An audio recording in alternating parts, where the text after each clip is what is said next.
Andrew, would you mind taking a brief moment to explain who you are and who you come from and how, I guess I'd love to know your story as far as how you got into just the legal profession. Yeah, sure. So I'm Andrew. I go by Andrew Esquire. That is not my actual name. That is my moniker here, so I don't get doxxed. Because when I started LawTube, I was working for some rather large corporations, and well, they would not take kindly to what I was saying on the YouTube.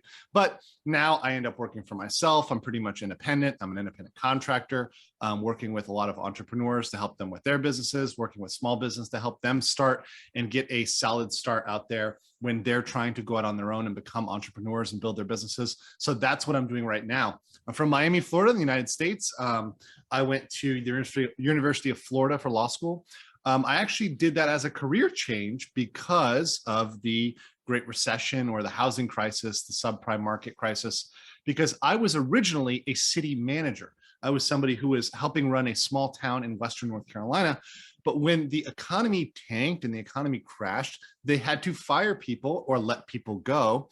And they had to do it in order of the youngest people to the oldest people, because the oldest people would have a discrimination claim against them if they, and they told me straight up, they said, it's not about your performance. I was kicking butt and taking names for them. And they've said, we would love for you to come back at some point, but we've got to make cuts here. And I said, you know what?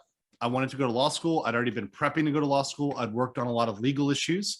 I helped the town study annexing into the neighboring towns, so sort of like merging two towns. So studying all the legal issues, I like that. And I discovered that law is not just in a courtroom, because as much as I like watching courtrooms, it's a love-hate relationship.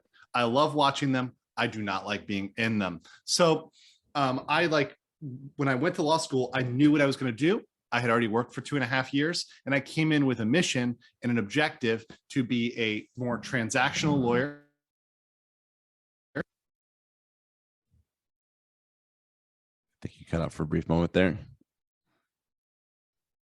Andrew is fixing his audio for there you go. There we go. Okay, so yeah, it's just this one's sensitive. But the point is that I knew I didn't want to do courtroom stuff. I knew I wanted to do other stuff. And it just so happens that the other stuff paid a lot better. Ended up working in Orlando for about 5-6 years, representing some big companies. I think you guys have heard of Universal Studios. I worked with a lot of Disney shell entities. I never would represent Disney directly, but I would represent their shell entities, which they would use to do all sorts of, well, let's just say interesting things. We'll put it at that. I still have some attorney-client privilege there, but learned a lot about corporate, and I'd previously done government. And after I'd done that, and then I ended up working in-house counsel, I really felt in myself that both government and corporate America, there's something lost. There's something missing. There's something rotten at the core. And that's when I started reading books like The 4-Hour Workweek by Tim Ferriss. I started reading books like Unscripted by MJ DeMarco, Millionaire Fastlane. He also wrote that one. Similar concepts, but stuff that really pitches for your own happiness, for your own sanity, and also for your wallet. It is just so much smarter to go out there on your own, try to do your own thing, whether you're a consultant, whether you're starting your own business. So I said, you know what? I want to go down this road.